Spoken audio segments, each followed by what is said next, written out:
¿Por qué? ¿Por qué? Vean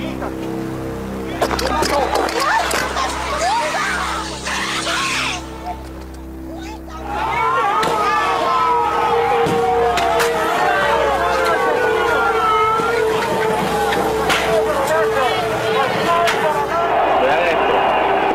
Vean cómo está la marcha y vean cómo viene la represión.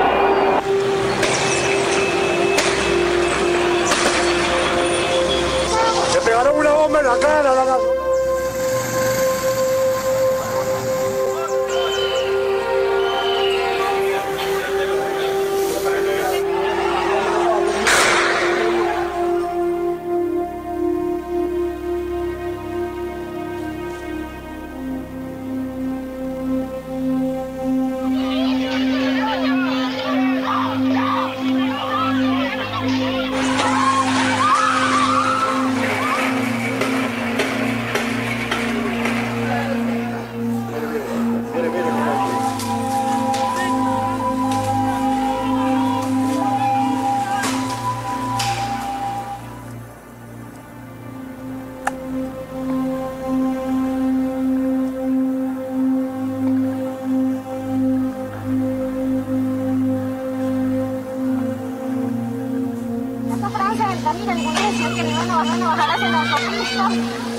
Nosotros jamás nos rendiríamos.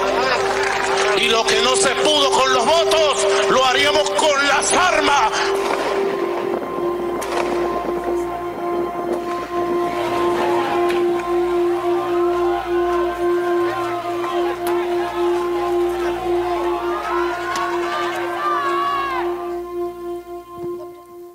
Buenas noches a todos. Es un placer estar con todos ustedes. Es un placer para nosotros haber recibido la visita de Alberto Barrera Tisca. Es, sin lugar a dudas, el escritor venezolano contemporáneo más célebre, más conocido internacionalmente. Nos honra con su visita y con su amistad. Además, gracias. Y bueno, y además contar con la presencia de un escritor y crítico literario de la altura intelectual y de la agudeza de Luis Islas acá en la mesa, también pues es un verdadero honor y un placer, y espero que ustedes también puedan disfrutar de estos invitados de lujo que ha convocado el diario El Comercio. Muchas gracias a Alessandra Miyagi, siempre tan especial y tan encantadora.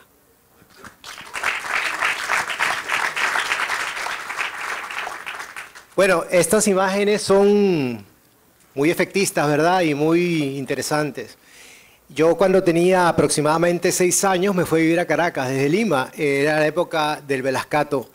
Y guardo unos recuerdos pues muy vívidos de esa época en Perú.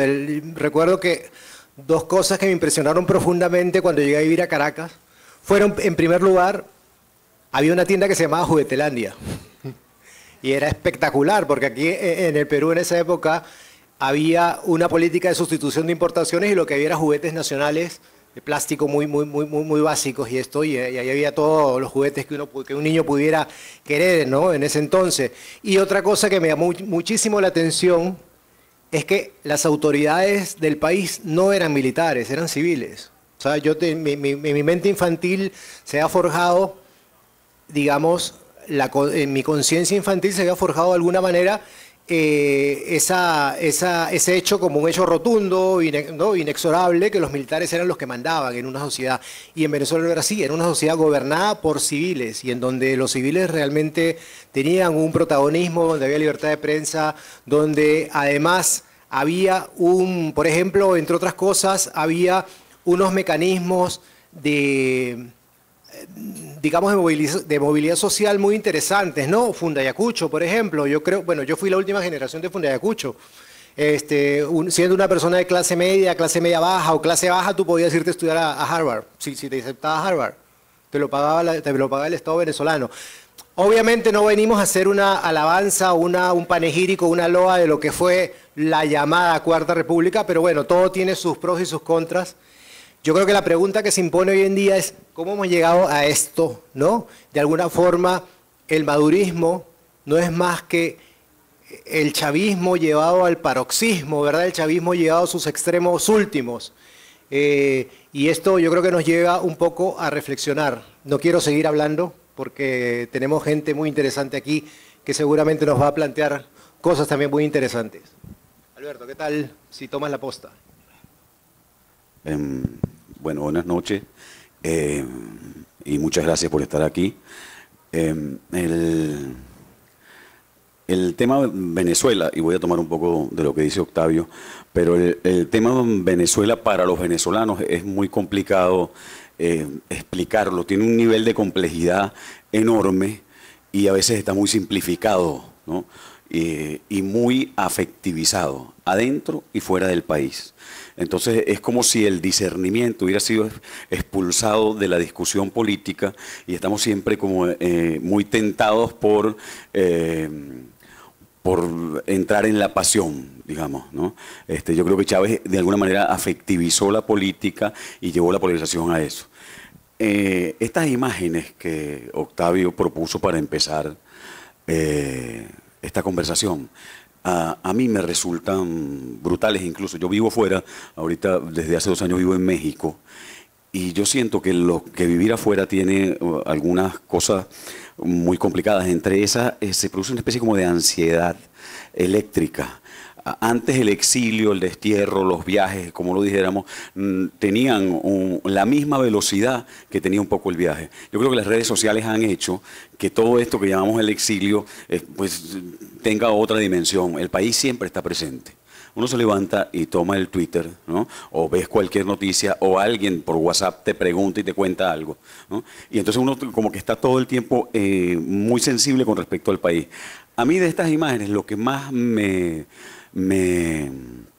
golpea a veces no es solo el papel de las víctimas y de los ciudadanos, sino que yo veo a estos guardias nacionales y a estos policías y me pregunto cómo llegamos nosotros aquí, porque eso también somos.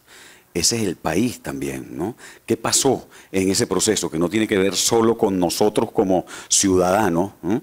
Sino también con el poder.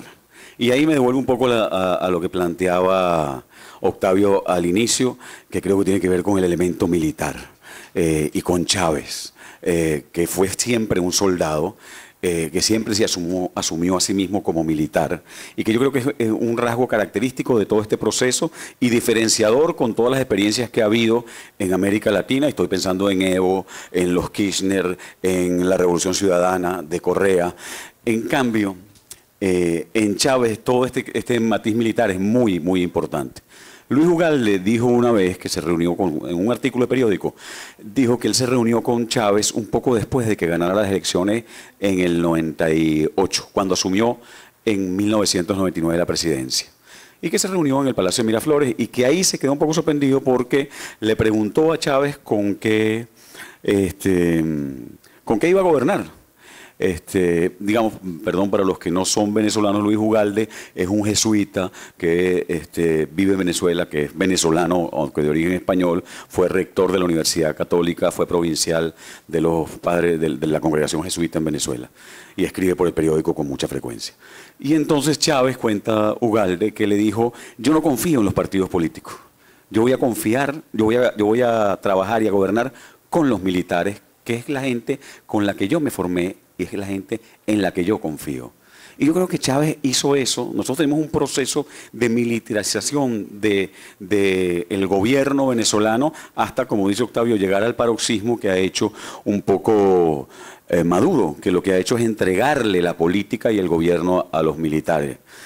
El gabinete de ministros de Maduro tiene en este momento, creo que un 45% son militares.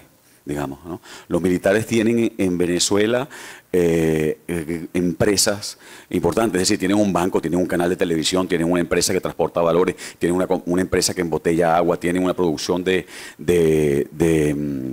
alimentos, tienen por decreto presidencial una compañía que tiene permiso para explotar y comercializar el petróleo y las reservas mineras, aparte de PDVSA, digamos. Es decir, estamos hablando de un proceso que va en todas las dimensiones de la vida, en ese camino como del militarismo.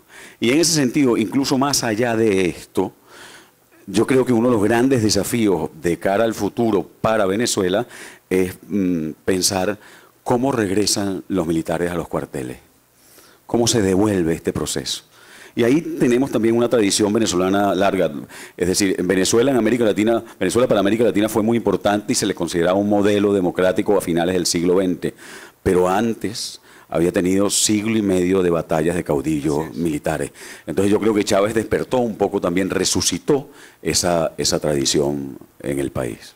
La Constitución que se está discutiendo hoy en día, bueno, que se está discutiendo porque es un hecho inexorable, ¿no? Un hecho que no podemos tapar con un dedo, va a ser la número 27 de la historia venezolana, ¿no? Entonces, después de la Constitución bolivariana del año 99 y de la anterior, que era la Constitución del año 61, que fue una Constitución muy interesante desde el punto de vista jurídico, ¿verdad? Porque de alguna forma quienes la redactaron trataron de cerrar un ciclo, que es el ciclo que describe de alguna forma Alberto, el ciclo militar y el ciclo caudillista, ¿no? Y crear una constitución que fuese muy estable y que estableciese además los términos de su propia modificación. Esto, pues bueno, de alguna forma se barrió, ¿verdad? El mismo sistema también, digamos, atentó contra sí mismo y bueno, se creó esta constitución del año 99 que tiene además un perfil, digamos, desde mi punto de vista, un perfil profundamente autoritario y personalista, ¿no? Piensen ustedes, por ejemplo, que la figura del vicepresidente en la Constitución bolivariana es designada por el propio presidente de la República. Entonces, por algo que a todas luces, pues resulta bastante antidemocrático, ¿verdad? Que el vicepresidente no sea una autoridad electa por el pueblo, sino designada por el presidente de la República, lo cual en la práctica significa que el presidente de la República tiene el poder de designar a su propio sucesor, lo cual pues sucedió, ¿verdad? Sucedió Luis Maduro, el sucesor de Chávez, designado por el propio Chávez, ¿no? Y es muy interesante además que junto con lo que habla Alberto, hay, digamos, un lenguaje, ¿verdad? Hay este lenguaje del antiimperialismo, este discurso antiimperialista, ¿verdad? Este discurso soberano, ¿verdad? Esta aparente dignidad y el tema de la guerra económica y todo esto que acompaña, ¿verdad? A esta acción de alguna forma propia, yo no diría además de una izquierda democrática o no democrática, ¿no? Esto se parece más a una cleptocracia, ¿verdad? Un gobierno de los delincuentes, un gobierno de los criminales, pero bueno, a la par viene este discurso, ¿verdad? Antiimperialista y tal, que tiene mucho eco, ¿verdad, Luis? En América Latina hay gente que lo compra. Y lo vende además, ¿no? Buenas noches. Yo quiero empezar contando que yo nací aquí en Lima, específicamente en el Callao, en el 72, y mis padres y mi hermana y yo nos fuimos a vivir a Venezuela en el 79 y he regresado 38 años después, mi esposa y yo, de alguna manera una suerte de vuelta a la patria, bastante forzada, se podría decir, por las circunstancias venezolanas que hoy son el tema de esta charla y que desafortunadamente son las que tocan de manera ya muy directa al pueblo venezolano. ¿Qué puedo decir sobre el tema de hoy, sobre patria o muerte? Y una de las cosas con las que me he encontrado conversando con familiares, amigos e incluso gente que no conozco aquí en Lima, es que me hacen siempre la misma pregunta, que es cómo Venezuela llegó a esto, ¿no? Ustedes los venezolanos eran los que venían acá de visita, de turismo. Nosotros más bien éramos los que íbamos a Venezuela, o más bien teníamos algún familiar allí o algún amigo.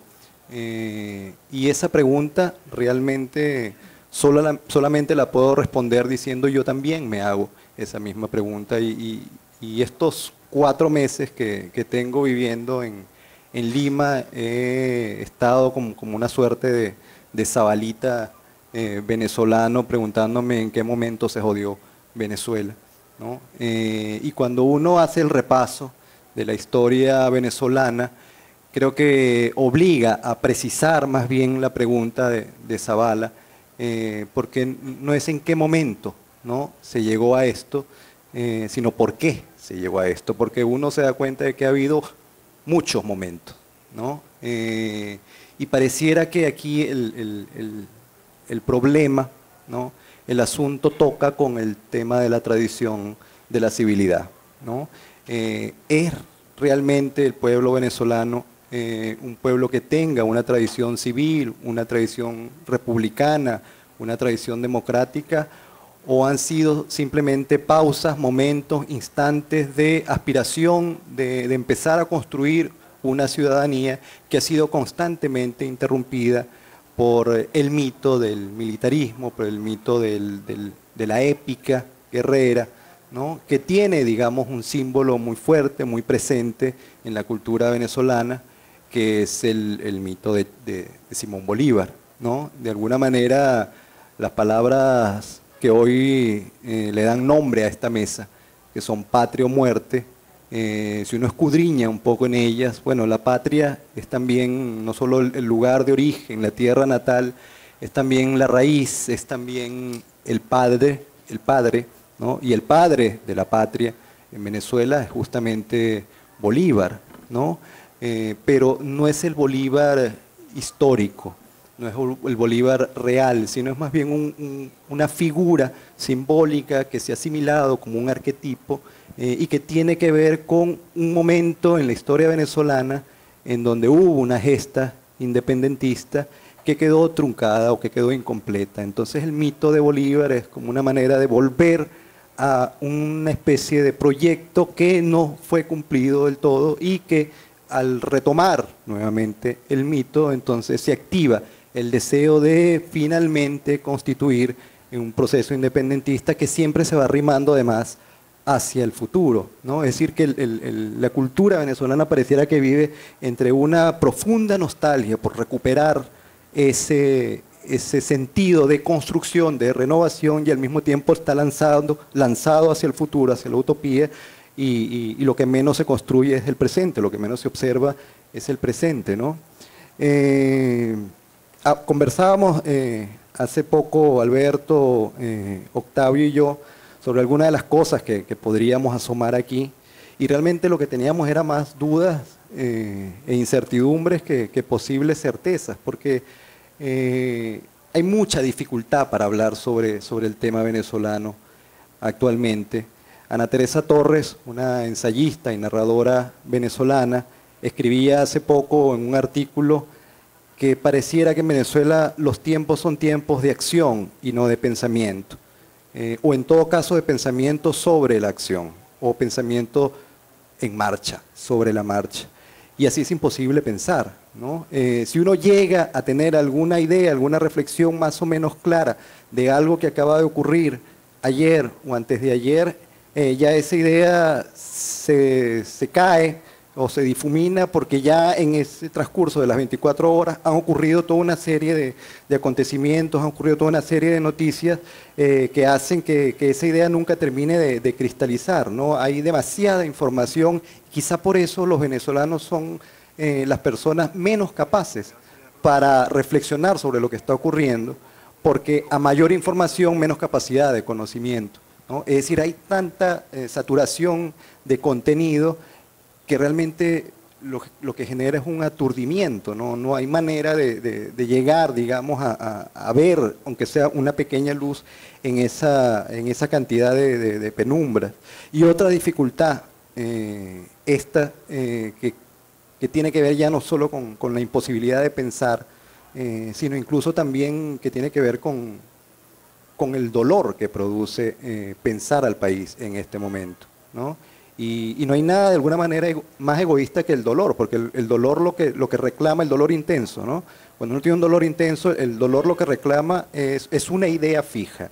Y la idea fija del dolor es, no quiero doler más y no quiero doler más ya, ¿no? Y entonces ante esa premura, ante esa urgencia, porque el dolor vive siempre en estado de emergencia, y no acepta demoras, no acepta esperas y no acepta ambigüedades, no quiere respuestas inmediatas. Y quizás eso es uno de los problemas para pensar a Venezuela en este momento, que es pensarla desde el dolor, ¿no? Y pensarla desde el dolor es pensar una idea fija, que es de alguna manera un no pensamiento. No sé si coinciden con estas ideas que acabo de esbozar. Es que voy a hacer algo que quede. Yo recibí ahorita un WhatsApp de un amigo con el que había hablado hoy. Esta mañana nosotros nos levantamos y había una cantidad de noticias. Entonces él me preguntó, me escribió, oye, ¿sabes algo de si Zapatero está? De esas cosas que hacemos los venezolanos todo el tiempo preguntándonos. Entonces le digo, ¿y tú qué sabes? Él se llama Rafael y me contesta esto. Yo lo único que sé es 2 puntos. Me acuesto el domingo y despierto el lunes. La Asamblea Nacional Constituyente sacó 8 millones de votos y los centros electorales estuvieron vacíos. Me acuesto el lunes y me levanto el martes. Se llevaron a Leopoldo López y a Ledesma otra vez para Ramo Verde, ¿no? Me acuesto el martes y me levanto el miércoles. Smartmatic dice que los resultados son un fraude y los colectivos quieren linchar a Tirilsay Lucena porque no le dieron un cargo. Me acuesto el miércoles y me levanto el jueves. Luisa Ortega Díaz declara en conclusiones que le secuestraron a su hija y a su nieto. Me acuesto el jueves y me levanto el viernes. En la Asamblea Nacional se instala la Asamblea Nacional Constituyente. Del Cieloína es la presidente. Devolvieron a Ledesma para su casa y me acuesto el viernes y me levanto el sábado. Destituyeron a Luisa Ortega Díaz, ahora el fiscal es Mr. Músculo. Me acuesto el sábado y me levanto el domingo. Entró un carajo que estaba prófugo de la justicia, tomó un cuartel militar. Devolvieron a Leopoldo otra vez a su casa. Veo a la oposición y a los chavistas juntos como hermanos en la UCAP. De verdad, hay que tener los nervios de acero para vivir en el país. Entonces, yo ahorita que decía Luis un poco toda esta cosa de que es muy difícil pensarlo, sí hay una marea, digamos, ¿no?, de situaciones. Todo parece venir a tal velocidad, ¿no? Digamos, en esta crisis política, no hablemos ya de lo que significa el vértigo de vivir en un país con 700% de inflación, que es otro nivel de violencia brutal, que permite muy poco racionamiento, ¿no? Razonamiento. Lo que yo hablaba al principio del discernimiento, de cómo es posible pensar o no el país la gente tiene una sensación de indefensión absoluta frente a lo que ocurre. Y ahí yo me meto un poco también en el terreno de la oposición, y es un terreno de discusión y de debate muy fuerte, que es decir, ¿qué puede hacer la oposición normalmente frente a lo que ocurre en el país? Entonces ahí están todo el día, las redes sociales, los debates, los partidos. Es decir, tenemos de un lado un solo discurso y una sola narrativa, que es la del chavismo, que ha funcionado de manera militar como una iglesia. Lo que Chávez decía se repetía de manera monolítica abajo igual. Y del otro lado tenemos la diversidad de una oposición que le ha costado muchísimo unirse, que tiene una tradición de errores, pero que ha construido una épica finalmente. Y dices, bueno, ahorita, ¿cómo funciona? Cuando Luis habla de lenguaje, a mí me parece muy interesante porque nos ha costado muchísimo llegar a la palabra dictadura. Muchísimo. Necesitamos otro lenguaje para definirnos. ¿Por qué? Porque cuando nosotros decimos dictadura, en Sudamérica pensamos en términos de Pinochet. Digamos, hay una tradición también ahí. Y no es igual a lo que vivimos en Venezuela, ¿no? Se parece más un poco a lo que definía Marguila en las nuevas tiranías, ¿no? Sí, una autocracia plebiscitaria, ¿no? Lo que hay en Venezuela, de alguna forma. Claro, pero estas son 2 palabras que no son fáciles de decir, que necesitan explicarse después, ¿no? Tú dices en cualquier sitio autocracia plebiscitaria y dicen, a ver, ¿no?, ¿qué sigue después? Claro. Yo quería retomar un poco también el título de la mesa, que es Patria o Muerte, que es también el título de la novela de Alberto Barrera, ¿no? Que fue publicada en Tusquets hace 2 años, que ganó el premio Tusquets novela que pueden conseguir además aquí en el stand Planeta, si mal no recuerdo.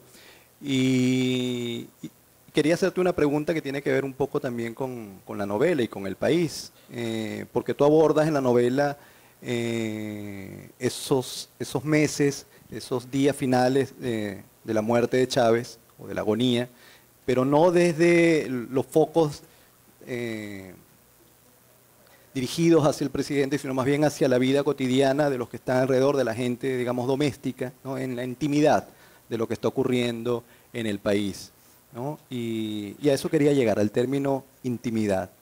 Hay una imagen que rodó por allí en forma de meme, que era la comparación entre dos tanquetas, ¿no? No recuerdo ahorita el texto que acompañaba el meme, pero sí me quedé con las dos tanquetas. Una de las tanquetas era la tanqueta que trataba de entrar al Palacio de Miraflores el 4 de febrero de 1992, es decir, hace 25 años cuando empezó todo esto, ¿no? Y la otra tanqueta era la tanqueta que entraba a las residencias Los Verdes en el Paraíso de Caracas, que finalmente entró y bueno, y luego entraron y desalojaron a mucha gente de sus casas, causaron destrozos, en fin, un momento de terror, ¿no? A mí me parecen dos imágenes poderosísimas desde el punto de vista simbólico, porque Chávez de alguna manera, ya desde aquel momento, le vende una narrativa al pueblo venezolano, la mayoría del pueblo venezolano, que estaba profundamente insatisfecha y con razón de lo que hasta ese momento habían devenido los partidos políticos, estaba profundamente descontenta sobre todo con la corrupción en la que había incurrido la democracia hasta ese momento, ¿no?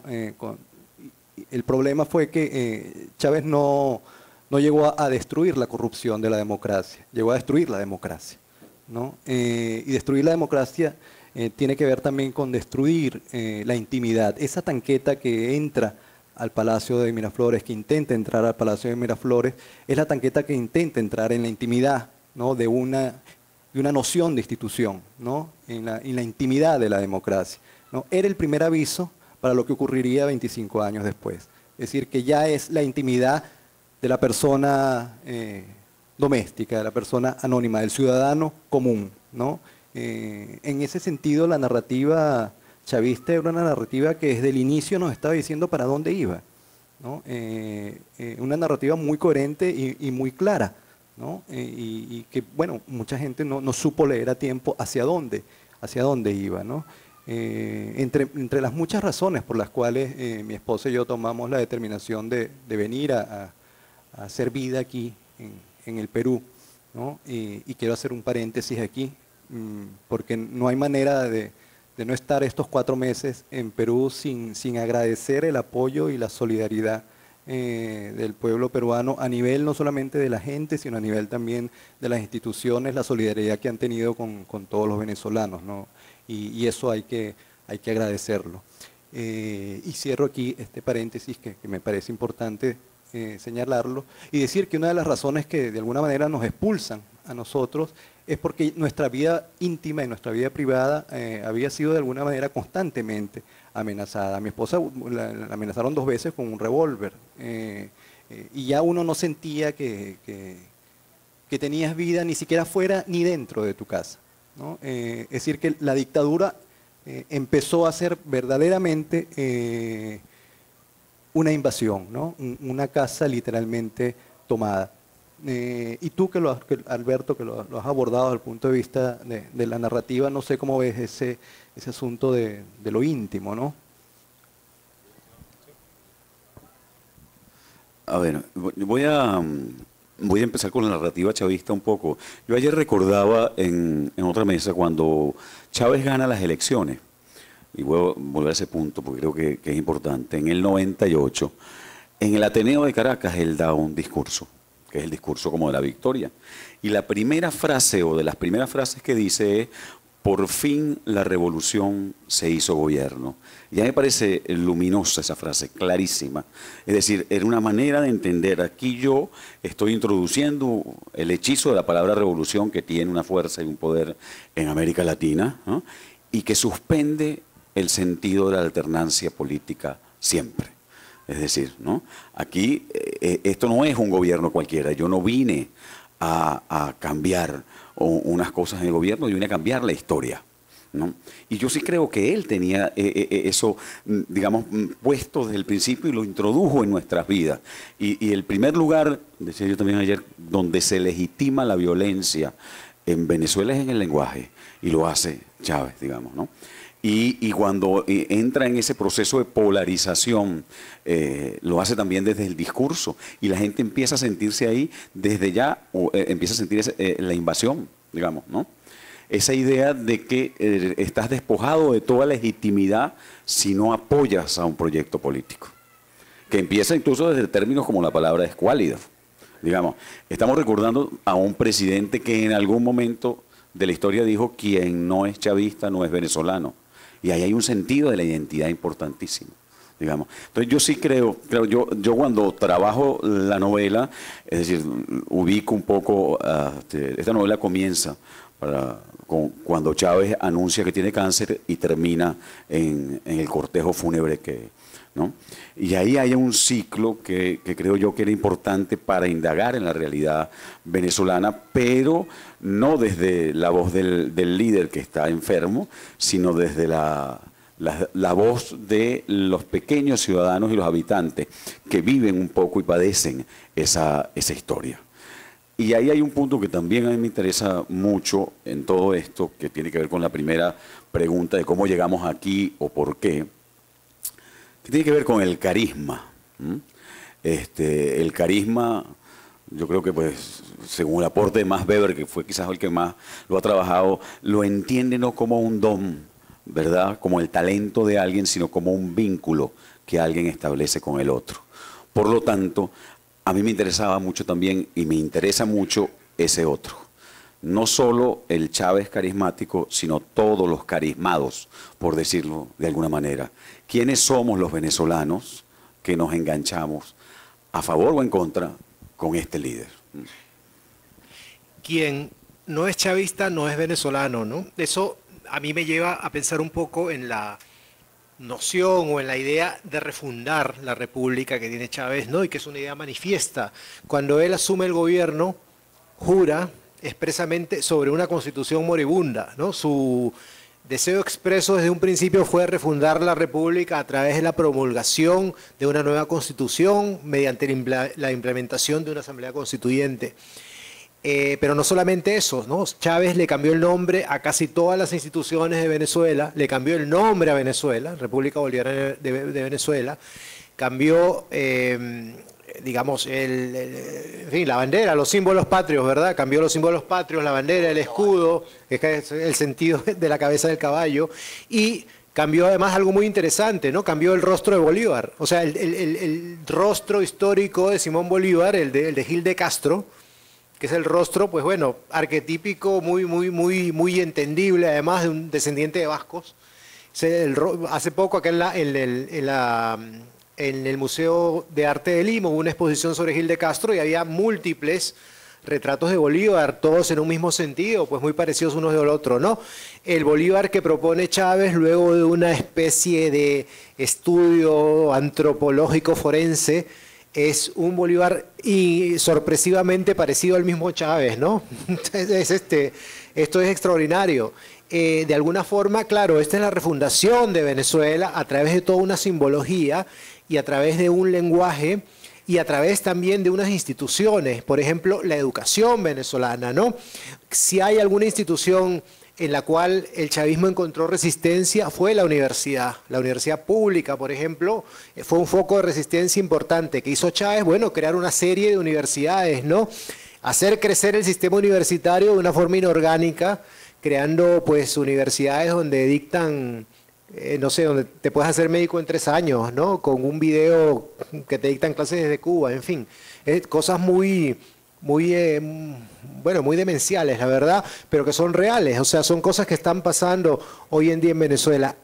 Un poco mi lectura respecto de esto es, evidentemente Venezuela no va a volver a ser lo que fue.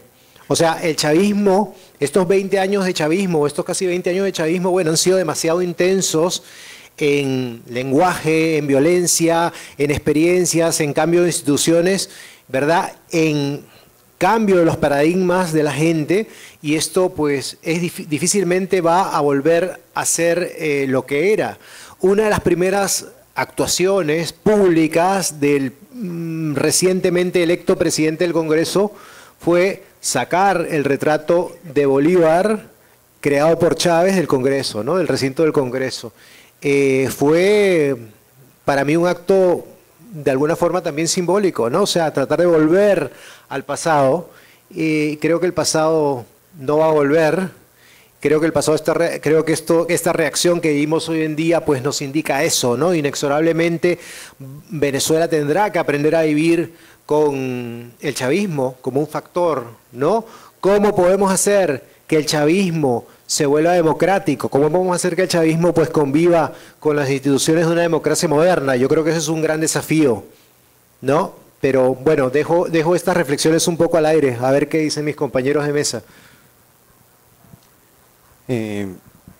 Yo estaba pensando en esto, que es una de las ideas con las que empezamos a conversar, que es el tema del dolor y el sufrimiento, que también es una trampa porque nos pone solemnes, ¿no? Que es una de las dificultades también para conversar sobre el país, la solemnidad del dolor, que de alguna manera es compensada con ese espíritu siempre del bochinche, de la chacota y de la risa que hay también en el venezolano, ¿no?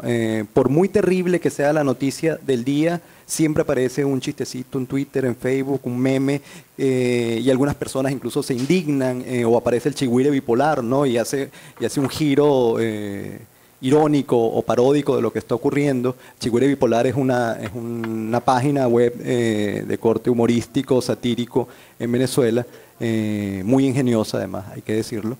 Y a algunas personas eso le parece, digamos, no políticamente correcto o no deseable. Es decir, hay como una ausencia de tragedia, ¿no? De sentimiento trágico en el venezolano. En todo caso, a lo que se llega es a una especie de tragicomedia o melodrama. Y yo creo que es sano, de alguna manera, esa risa, porque la risa además es una respuesta orgánica, corporal, ante algo que de alguna manera te sobrepasa y de lo cual tienes que defenderte de alguna manera, ¿no? Yo recordaba una anécdota que contaba Milan Kundera, ¿no? El escritor checo, cuando finalmente decide irse, ¿no? de su país, que está tomado por el comunismo, además ha sido invadido por los rusos, y él decide irse finalmente con su esposa Vera, creo que se llama ella, a París, a Francia, en el 75, y él se va a reunir finalmente con un amigo francés con el cual había estado intercambiando cartas, un amigo además que lo había ayudado mucho, que le había conseguido incluso un trabajo en Francia, pero que no lo conocía personalmente. Al llegar a París, finalmente se citan, y mientras él está yendo a conversar con él, mientras va caminando, va pensando, voy a tener que sentarme con él y van a aparecer las palabras solemnes, ¿no? Totalitarismo, espionaje, policía, comunismo, dolor. Y entonces finalmente se sientan y el amigo efectivamente le hace preguntas, ¿no? Sobre cómo se siente y le hace preguntas sobre ese sometimiento al espionaje que había padecido Kundera en su casa, que le ponían micrófonos. Y Kundera le responde, mira chico, bueno, no le dice chico, ¿no? Le dice, eso de que me espiaran tenía su lado positivo, porque yo intercambié apartamentos con un amigo, y no solamente apartamentos, sino nombres, ¿no? Entonces él usaba mi apartamento con mi nombre, y él era muy mujeriego, entonces tuvo 7 mujeres allí en el apartamento, de alguna manera. Entonces cuando yo me vine a París, he tenido que enviar, además estuvo con 7 mujeres allí, y yo tuve que enviar 7 postales de París despidiéndome de ellas en mi nombre, sin haberme aprovechado además de ese momento de euforia sexual de mi amigo, ¿no? Y Kundera le cuenta esto a este francés y se queda callado esperando que él reaccione con una risa. Y el amigo lo mira así, seriamente, le dice, no me parece gracioso, ¿no? Y hubo un silencio cortante y luego se despiden. Y Kundera se queda pensando, diciendo lo que pasa, pensando en ese malentendido, ¿no? Y llega a la conclusión, es que allí se encontraron en esa mesa alguien alérgico al kitsch, a la sensiblería, a la solemnidad, que era yo, junto con una persona que estaba esperando, ¿no? La sensiblería, ¿no? Lo solemne, la tragedia, y bueno, y Kundera estaba cansado, ¿no? Me imagino de estar siempre con ese discurso, que es uno de los pesos también del exiliado, ¿no? Tener que volver a contar nuevamente tu drama. Efectivamente, hay una tendencia a una especie de pulsión en la sociedad venezolana por la risa, ¿no? Y eso es algo muy peculiar y algo muy interesante, ¿no? Cómo de alguna forma, digamos, la sangre no llega al río porque, sí, la gente tiene un cierto nivel de ironía, ¿verdad? Y de manejo del humor ante situaciones, bueno, que son calamitosas, que son terribles, que son muy complicadas. Bueno, la gente siempre responde con un chiste y responde, digamos, con la risa, ¿no? Como opción, como posibilidad. Y esto es, bueno, forma parte, digamos, de la idiosincrasia, ¿no? Del venezolano. Algo que probablemente sea difícil para otras personas entender. Yo recuerdo también una frase de George Steiner sobre Karl Kraus, cuando él define o afirma que la vanguardia de la sátira es local, ¿no? De alguna forma, sí, para entender el humor venezolano, pues bueno, hay que entender la idiosincrasia venezolana, y es muy peculiar esto, ¿no? Es muy interesante, es muy peculiar, muy propio del proceso, cómo se ha manejado todo el tema del humor y cómo el humor ha servido también para, de alguna forma, mitigar la posibilidad de que exista aún más violencia socialmente, ¿no? Sí, yo tengo la sensación de que eso en este momento se está debilitando, digamos, ese recurso nuestro con el humor, con la risa. Es decir, nosotros pasamos demasiados años, yo digo, siendo un país preapocalíptico. O sea, al día siguiente iba a pasar algo, la invasión, iban a matar al presidente, una denuncia de magnicidio, todo iba a estallar. Pero yo tengo la sensación de que ahorita finalmente hemos llegado a un límite que nos obliga a asumir la tragedia, que es algo que a los venezolanos nos cuesta mucho. Es decir, nosotros nunca habíamos vivido, primero, esta situación económica, que me parece que es importantísima remarcarla, que tiene que ver con hambre. Yo he estado yendo a Caracas, bueno, fui muchas veces el año pasado y este año fui en abril y en enero. Y cada vez que iba encontraba un país distinto y con unos niveles de deterioro en la clase media, incluso económicos, bestiales, brutales, humillantes. Digamos, hay una dimensión nueva para la realidad venezolana donde yo creo que el humor se va expulsando, se va deshaciendo, porque sí tiene la misma realidad, un ribete trágico, brutal. Y estas imágenes que vimos al inicio, que se hacen cotidianas, no eran, digamos, ¿no? Uno podía hacer alguna broma sobre las lacrimógenas, la carrera, etcétera, pero cuando ya empiezas a sumar 120 muertos, cuando tienes gente metida en la cárcel, todo eso empieza a crear, yo creo que otra dimensión de país, y tiene que ver eso también con una nueva definición de la identidad, de la memoria, de la historia, y de pensar de qué somos capaces los venezolanos, ¿no?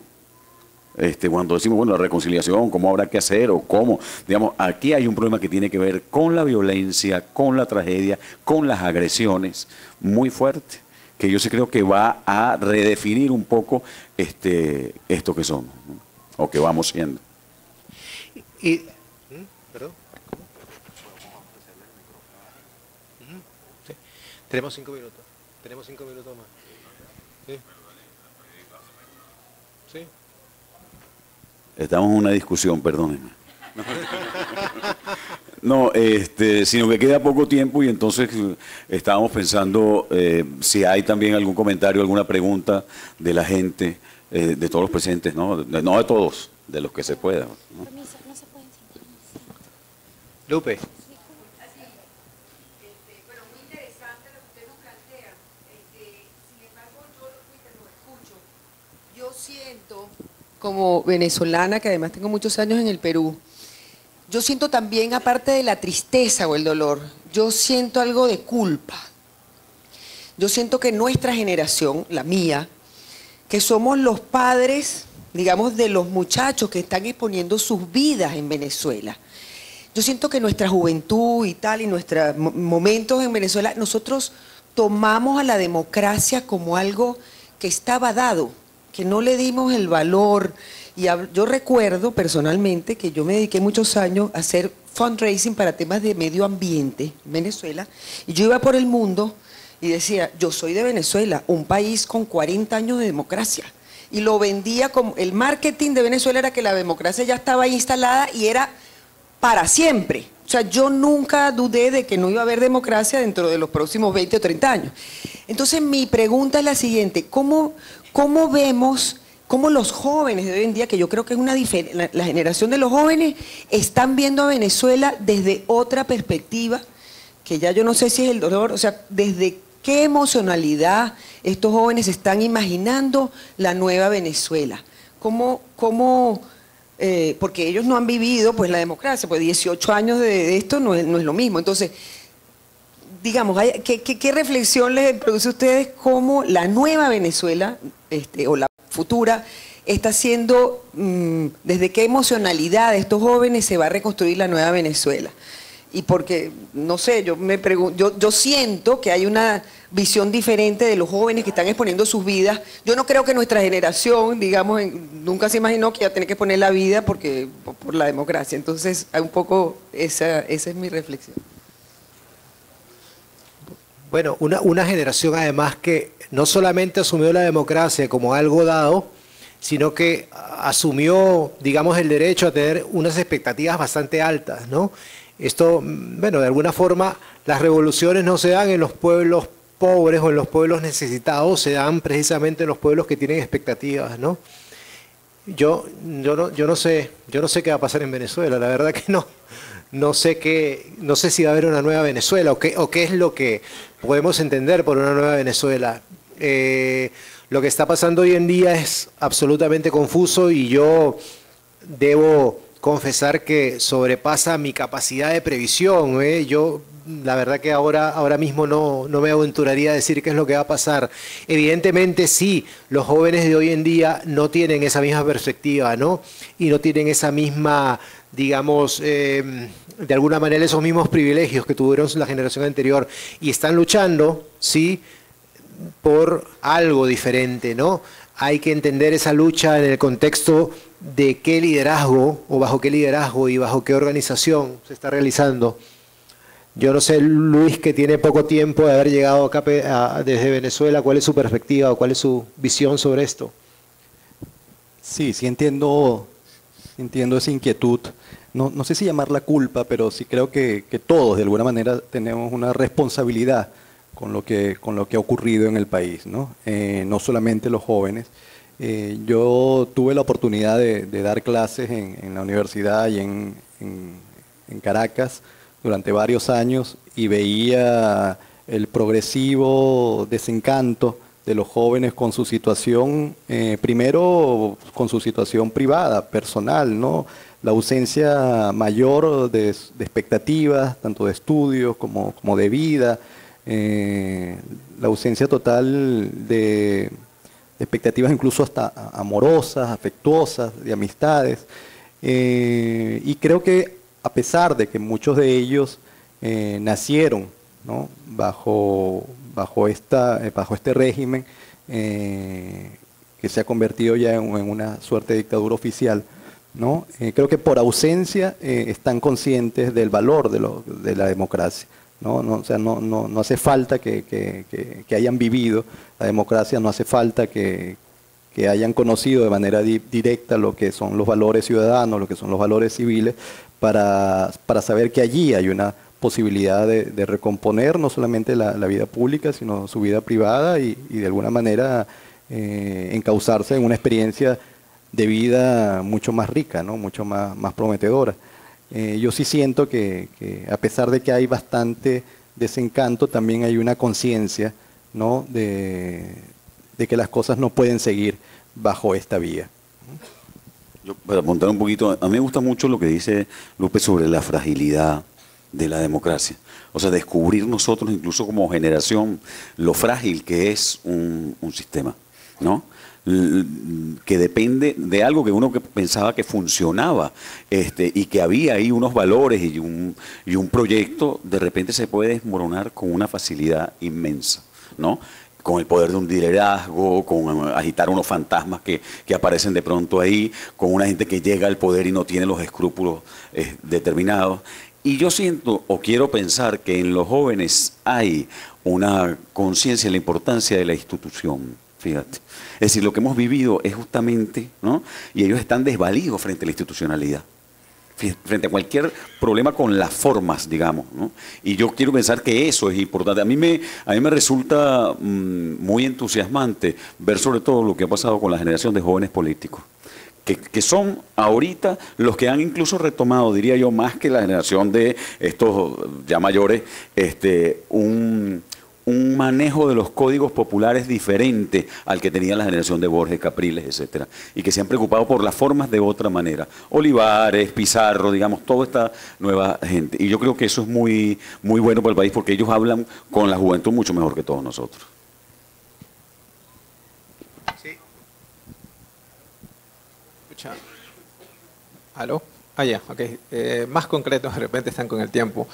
Yo soy peruano. Cuando los escuchaba a ustedes hablar, se me venía una imagen del campo de concentración de Auschwitz, donde hay mucho dolor y las cosas pasan y pasan, matan a uno, matan a otro, otros van a la cámara de gas. Y también se me vino Víctor Frank, con el tema del sentido de vida. Y cuando te escuchaba a ti, o no me acuerdo, a señor Islas, racionalizar, no sé si el tema va un poco más porque la oposición, en este caso, o los venezolanos, en sí no tienen un sentido nacional que los una a todos frente a lo que está pasando. Esa es mi pregunta. ¿No es que no tienen un sentido que se contagia y que pueda de alguna otra manera ir creciendo en el tiempo, un sentido que los una a todos, independientemente de la institucionalidad, que es producto de lo que a uno le inquieta, en mi parecer? ¿No será que eso pasa con ustedes?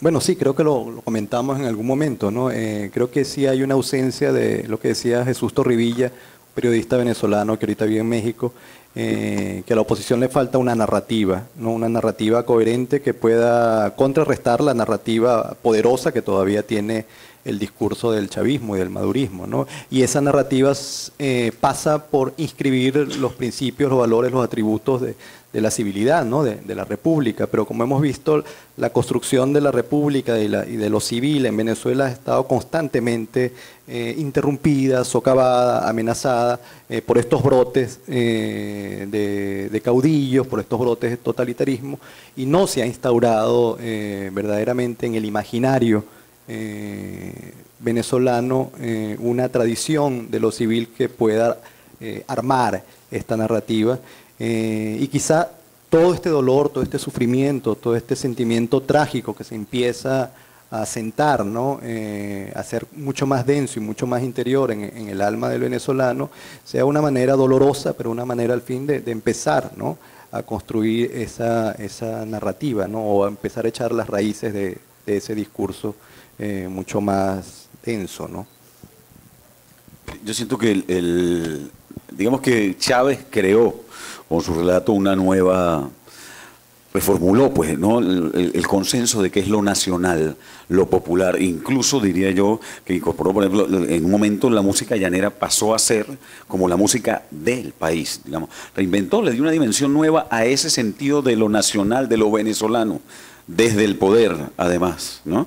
Y eso se convirtió incluso en una experiencia invasiva para los otros, en la medida un poco que yo decía que te despojaba de la identidad si no estaba en el proyecto de la revolución, entre comillas, ¿no?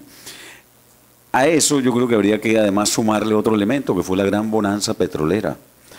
Y yo creo que es muy importante entender que Venezuela es el único estado petrolero en esos términos en América Latina, y que nosotros somos y no somos América Latina en ese particular, ¿no? Es decir, la condición de país petrolero nos da unas diferencias muy grandes. Venezuela vivió en este tiempo de Chávez, pues ahí tú me corriges si no, pero creo que el ingreso fue de 960.000 millones de dólares. ¿No? Y eso entró también, ¿no? Empezamos a vivir una especie de euforia que apoyaba un poco en su momento todo lo que el chavismo y Chávez proponía como relato. Y ya hemos entrado entonces ahorita en este doble momento, que es, pues, una vez terminada la ebriedad petrolera, estamos en la cruda más espantosa del mundo, ¿no? Encima sin el líder carismático, ¿no? Con una corporación que trata de ver cómo medra en el resto, y entonces pues de alguna manera hay que reconstruirse todo. Cuando yo creo que hablas un poco, incluso apelas al nacionalismo, que es un término difícil, ¿no? Como de manejar, pues hay que reinventar un poco quiénes somos los venezolanos después de la división. Yo creo que ahora por primera vez en años la polarización ha cedido un poco, porque todos los venezolanos somos víctimas de la crisis económica y tenemos que reinventar además unas nuevas relaciones, ¿no? Más allá del poder y de lo que el poder nos impuso, ¿no? Como segmentos y como segregación.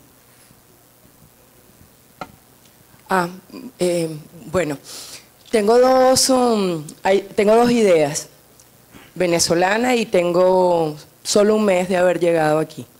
Por lo tanto, tengo los sentimientos así como a flor de piel. Hace unos días estuve en la Alianza Francesa en Miraflores, y hay una exposición que se llama La estética de la violencia, y está dedicada a todo el tema de Sendero Luminoso y esa época terrible que ustedes los peruanos vivieron. La introducción a la exposición la hace una señora llamada Analí Durán, no sé si es antropólogo, pero el texto, comienzo a leer. Ya había visto las fotografías. Muchas fotografías fueron muy similares a lo que hemos vivido en los últimos tiempos. Toda la agresión de los militares, de la policía, los muertos. Y en el texto ella comienza a decir en qué momento llegamos a tanto odio. ¿Cómo hemos logrado, en base a la violencia, destruirnos de tal manera y odiarnos con tanta intensidad? Yo creo que los venezolanos, en toda esta crisis, hemos caído en algo que la verdad nunca lo supimos, porque somos una gente muy feliz, de risa fácil, de hacer amistad, de inmediatamente socializar. No importa cuál sea tu estatus social. No importa de dónde vengas, porque seguramente te vas a reír y vas a hablar con el de al lado. ¿Cómo hemos llegado a tanto odio? ¿Cómo estos últimos días se demostró en estos últimos ¿cuántos días tenemos? Sí, 4 meses. Se despertó tanto odio. Y en este proceso de ver cómo se enfrenta la Policía Nacional, la Guardia Nacional, los colectivos y sobre todo los muchachos que están en la resistencia, y uno ve cómo otro compatriota es capaz de hacer tanto daño. Eso por un lado. Pero esta exposición, por supuesto, el texto de esta mujer me llegó y dije, el día que nosotros pasemos a otro nivel y hayamos superado al menos esta situación coyuntural, que sí, que espero que no sea algo por siempre, y que podamos hacer una exposición así como esta que está aquí presente, este texto nos quedaría maravilloso. Y es algo donde los venezolanos tenemos que comenzar a trabajar. Todo lo que es una práctica de reconstrucción del tejido social, porque está destrozado. Y lo otro, ya un poco más referido al tema de este encuentro, en mis maletas de mudanza, tu libro se vino conmigo. me traje algunos libros que todavía no había leído, libros que me siguieran atando a mi realidad. Y bueno, cuando supe que iba a ver aquí, bueno, dije, ¿cómo no voy a ir? Y en el libro hay, por supuesto, es una novela, pero una novela que está basada en hechos reales. Y es toda la enfermedad de un hombre que se creía inmortal y se muere de cáncer, o sea, de algo que nos da cualquiera. El Dios bajó a la tierra. Y como dices tú, los dioses no se quejan. Y aquel hombre que era un encantador de serpientes y que logró que no solamente en Latinoamérica, el mundo entero, los intelectuales, los izquierdistas sintieran, wow, una nación tan poderosa desde el punto de vista económico y progresista como Venezuela, y llegó aquí el Mesías, y el mundo entero se rindió ante él. Y todavía hay mucha gente que le cuesta entender que Chávez destruyó un país. Chávez destruyó un aparato económico, destruyó un tejido social, y 20 años, y ahora ¿y cómo será esa reconstrucción? Ahora, mi pregunta, hay cosas que me llaman la atención de tu libro. Por supuesto, la idea del carisma, y eso este señor todavía lo mantiene a algunos años de su muerte. Hablas del miedo, con esa presencia del G2 cubano, que nos cuesta creer que ha estado presente los cubanos en Venezuela, y no podemos dejar de pensar que sí es verdad. Y cómo se ha instaurado el miedo en el país. Yo vengo de hace un mes y vivía en Lechería. Lechería es en el oriente del país, una zona, lo que llamábamos una burbuja, frente a un mar Caribe espectacular, todo bello, todo tranquilo, todos hacemos deporte, trabajamos en empresas petroleras extranjeras, o sea, era otra realidad del país. Y resulta que de 2 meses para acá Lechería se volvió casi que en una zona de violencia y de miedo, todos encerrados, todos a las barricadas, o sea, nos cambió la vida y se instauró el miedo.